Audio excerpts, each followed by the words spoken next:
हाय दोस्तों, तो आज के एपिसोड में सई बैठी थी और सई को बहुत ही मच्छर काट रहे थे और सई कह रही है कि मुझे बहुत मच्छर काट रहे हैं और नानी कह रही है कि मैंने खिड़की खुली छोड़ दी थी इसीलिए मच्छर आ गए हैं। और सई कहती है कि हाँ तो मुझे मच्छर मारने का रैकेट दीजिए और नानी ले आती है रैकेट, पर वो मच्छर मारने का नहीं था इसीलिए वो कहती है कि मेरे पापा को कॉल करो और वो मच्छर रैकेट लेकर आएगी और नानी उसको कॉल करती है और रजत उठाता है और सही कहती है कि पापा मुझे परी आंटी और आपकी बहुत याद आ रही है, आप यहाँ आइए, हम उसी तरह मच्छर मारेंगे। रजत कहता है कि हाँ मैं बेटा आ रहा हूँ और सही कहती है कि परी आंटी को भी ले आना, मुझे उसकी भी बहुत याद आ रही है। और रजत कहता है कि हाँ कोई बात नहीं। और थोड़ी देर में रजत उसके ड्राइवर को कहता है कि चलो तुम पहले दुकान ले लो, वहां से मच्छरदानी खरीदेंगे और फिर जाएंगे। और जाता है वो अर्श और आशिका के घर पर और रजत अंदर जा नानी दरवाजा खोलती है और रजत कहता है कि तुमने मेरी बेटी का इतना भी ख्याल नहीं रखा। और रजत जाता है अंदर और वो कहता है कि सही कहाँ गई और नानी कहती है कि सही सो गई है और वो उसके कमरे में जाकर सही से बातें करने लगता है, पर सही तो सो गई थी इसीलिए उसे पुराने दिन याद आ रहे थे और वो रोने लगता है और उसको चूमता है। और थोड़ी देर में वो नानी को कहता है कि प्लीज मेरी बेटी का ख्याल रखना और ये मच्छरदानी और ये रखना। थोड़ी देर में वो नीचे उतरता है और अर्श उसे बुलाता है, तुम क्या कर रहे हो हमारे घर में। और रजत कहता है कि मैं तुम्हारी गर्लफ्रेंड से मिलने नहीं आया हूँ, मैं अपनी बेटी से मिलने आया हूँ। और अर्श कहता है कि ये मेरा घर है, किसी के भी घर में ऐसे नहीं घुस जाते हैं। और रजत कहता है कि तुम भी मेरी जिंदगी में आकर घुस गए थे तो मैं क्या तुम्हारे घर में भी नहीं घुस सकता, और मैं तुम्हारे लिए नहीं आया हूँ, मेरी बेटी के लिए आया हूँ। थोड़ी देर में वो वहां से चला ही जा रहा होता है तो आशिका आती है पीछे से और आशिका कहती है कि तुम मेरे घर में क्या कर रहे हो। और वो कहता है कि तुम्हारा ये घर नहीं है, तुम ठक्कर भी नहीं हो और गुजराल भी नहीं हो, तुम बीच में अटकी हुई हो। और रजत कहता है कि आज भी मुझे तुम्हारी बहुत याद आती है, हम कैसे साथ में पाव भाजी खाने जाते थे, ये मुझे सब कुछ याद आता है, क्या तुम मुझे दूसरा मौका दोगी, तुम मेरी जिंदगी में वापस आ जाओगी, तुम्हें पता है मैं तुम्हें बहुत मिस करता हूँ।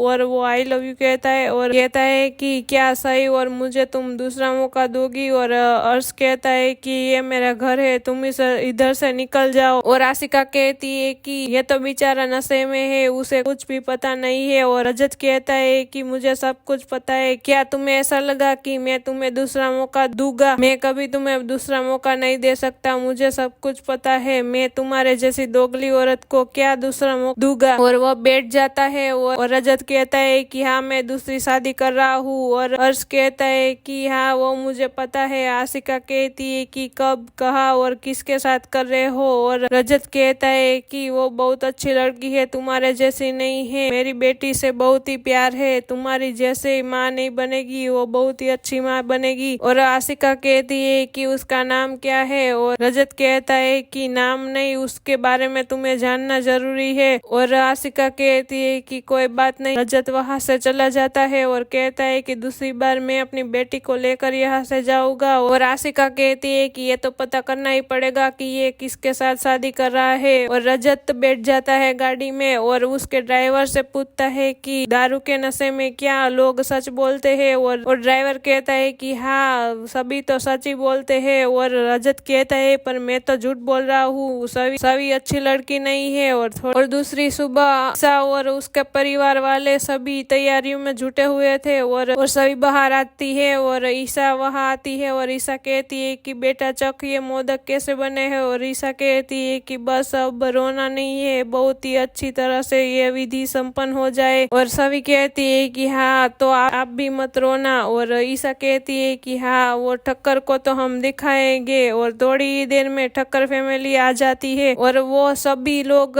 रात को जगे हुए थे इसीलिए सोते सोते आते हैं और वो बेल बजाई रहे होते हैं और आकर कहते हैं जय श्री कृष्ण। और ईसा दरवाजा खोलती है और कहती है कि आ जाइए अंदर। और सभी सो रहे थे इसलिए वो धीरे धीरे अंदर आते हैं और चश्मा पहन के आते हैं। और रजत के पापा कहते हैं कि प्लीज कॉफी बना दीजिए, इस सब की नींद उठ जाए, पूरी रात सोए नहीं है इसीलिए ऐसा हो रहा है। और सभी लोग कहते हैं कि रजत कहाँ गया और सभी उसे ढूंढने लगते हैं। और दूसरी तरफ हरिणी सभी से कहती है कि तुम्हारे ससुराल वाले तो एंटिक है, अभी भी सनग्लासेस पहन के आए हैं खाने के लिए। और दूसरी ओर वो सब कॉफी पीते हैं और थोड़ी ही देर में खाने के लिए बैठ जाते हैं। रजत की मामी कहती है कि ये लोग मांस मटन खाते हैं, हम थोड़ी ना इसके घर पर खा सकते हैं, हम तो लालू की आराधना करते हैं इसीलिए हम यहाँ नहीं खा सकते। और रजत के मामा कहते हैं कि हाँ सही बात है, हम इसके घर पर नहीं खा सकते। और वो खड़े हो जाते हैं और कहते हैं कि हम आपके घर पर नहीं खा सकते, क्या होगा आगे, रजत के मामा मामी खाना खाएगी या नहीं खाएगी और आगे क्या होगा अर्श और राशिका को पता चल जाएगा। सभी और रजत की शादी हो रही है और कल के एपिसोड में नया धमाका होने वाला है। सब्सक्राइब कर दीजिए और बेल आइकन पर क्लिक कर दीजिए।